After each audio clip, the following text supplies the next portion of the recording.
जय श्री कृष्णा भक्तों, जय श्रीमन नारायण।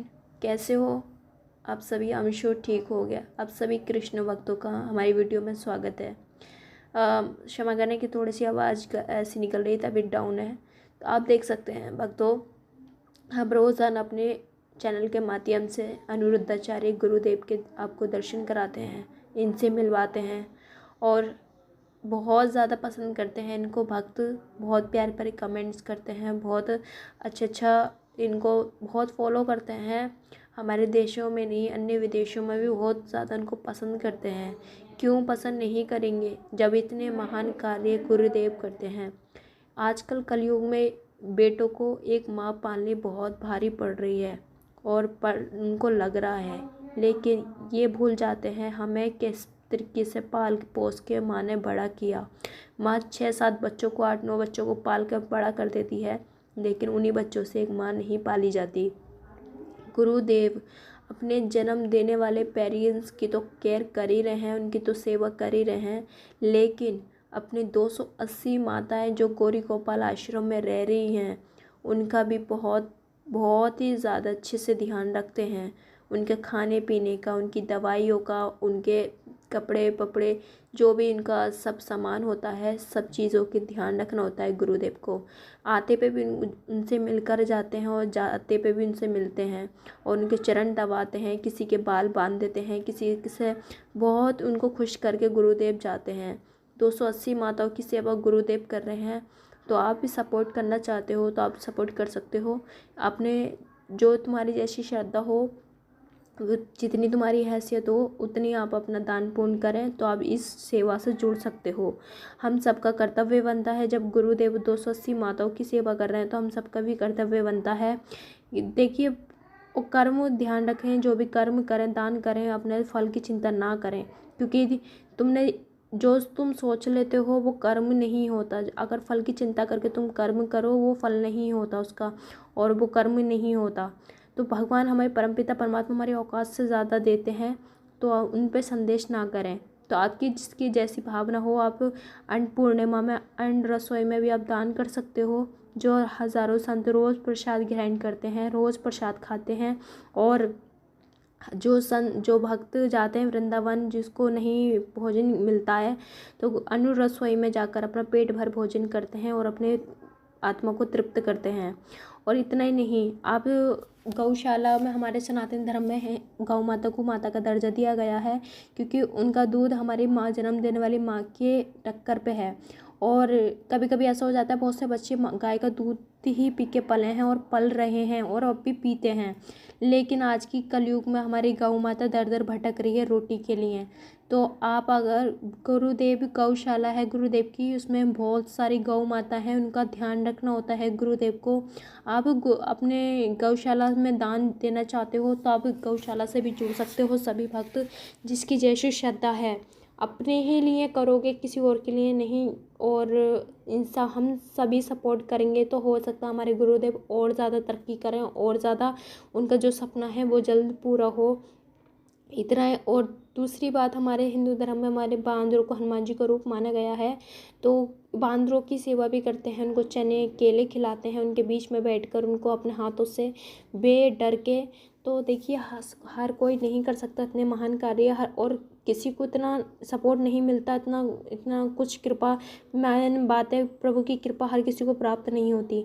तो आप भी गुरुदेव से जुड़कर दान में भी आप ये कर सकते हो, बांदरों के लिए दान कर सकते हो, या फिर गौशाला के लिए दान कर सकते हो, या 280 माताएं रह रही हैं उनके लिए दान कर सकते हो। आपकी जिसकी जैसी श्रद्धा हो, जितनी हैसियत हो, आप कर सकते हो।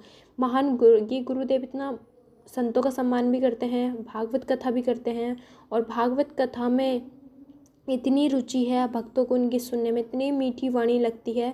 ये अब जब मीठी वाणी से कथा गाते हैं और भजन गाते हैं, सब भक्त अपने आंसू से रोने लग जाते हैं, सुध बुध बिसराते हैं, और माताओं के बहुत हृदय से लगाकर अपना बहुत प्रेम करती हैं गुरुदेव से। उनकी इतना ही नहीं, उनकी प्रश्नोत्तरी भी चलती है उनसे, वो जो कि 6-7 बजे से स्टार्ट होती है, पौने 8 बजे पे, 8:30 बजे पे समाप्त होती है। और भक्त सब प्रश्नोत्तरी करते हैं। आजकल माइंड में बहुत सारे सवाल उठते हैं हमारे धर्म को लेकर, किसी को अधूरा ज्ञान होता है, और सवाल उठाने लग जाते हैं। तो गुरुदेव बहुत सरल तरीके से उस माइंड को क्लियरली करते हैं। और ध्यान रहे भक्तों, अपने धर्म का जब ज्ञान ना हो तो उसमें जब तक पूरा ज्ञान ना पालें तो अपने आधा अधूरा ज्ञान मत छोड़ें और ज़्यादा से ज़्यादा कोशिश करें। आप इंग्लिश की बुक पढ़ते हो, हिंदी की बुक पढ़ते हो, तो आप संस्कृत की बुक पढ़ने की कोशिश करा करो। और हमारे जो अपने धर्म की पुस्तकें हैं, शास्त्र वेद जो भी हैं, अपने सब पढ़ने की कोशिश करो, क्योंकि हमारा जीवन में हम अपने धर्म का ज्ञान बहुत होना आवश्यक है। आजकल प्राणी अपना धर्म का ज्ञान नहीं पाते तो बहुत ज़्यादा भटक जाता है।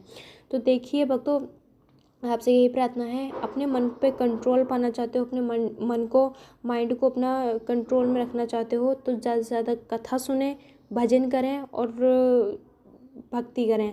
और बहुत से कहते हैं कि हमारे बिजनेसमैन है, हम काम करते हैं और हमें भजन नहीं कर पाएंगे। तो ज़रूरी नहीं है मंदिर के सामने तुम 1-1 2-2 घंटा पूजा करो या भजन करो।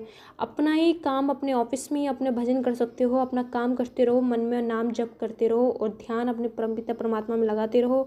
और इतना ही नहीं, चलो कोई वो भी नहीं हो पाता, इतना मुश्किल हो जाता है काम में, लेकिन आप उठते बैठते खाते पीते चलते हरि का नाम ले सकते हैं। जो नाम में आपको रुचि हो वो नाम आप जाप कर सकते हैं, वही तुम्हारा भजन है। इस कलयुग में ना कोई तपस्या करने की ज़रूरत है ना कुछ, और आप बस नाम जप कर सकते हो, यही तुम्हारा सबसे बड़ा सत्संग है। और दूसरी बात, कोई ज़रूरत नहीं है अपना घर छोड़ने की या कुछ सन्यासी वन्यास लेने की, कोई आवश्यकता नहीं है। अपने ही अपनी गृहस्थी को भगवान का रूप, अपने उनकी सेवा जिम्मेदारी मानकर सेवा करें और परमपिता परमात्मा को याद करके चलें। जीवन में कितना भी तरक्की पे पहुंच जाओ, कितना भी पैसा कमा लो, लेकिन हमेशा ध्यान रखना देने वाला भी वही है तो लेने वाला भी वही है। तो अपना ज़्यादा अहंकार न रखें अपने अंदर और अपने सरल रहें। गुरुदेव आप इतने सारे महान कार्य करते हैं, फिर भी उनको हमेशा आपने देखा होगा बहुत सरल तरीके से रहते हैं, सबसे प्रेम भाव से बोलते हैं और बहुत ही मीठी उनकी वाणी है, कभी क्रोध में नहीं देखा। इतने सारे कार्य करने के बाद भी हमेशा चेहरे पर मुस्कुराहट रहती है।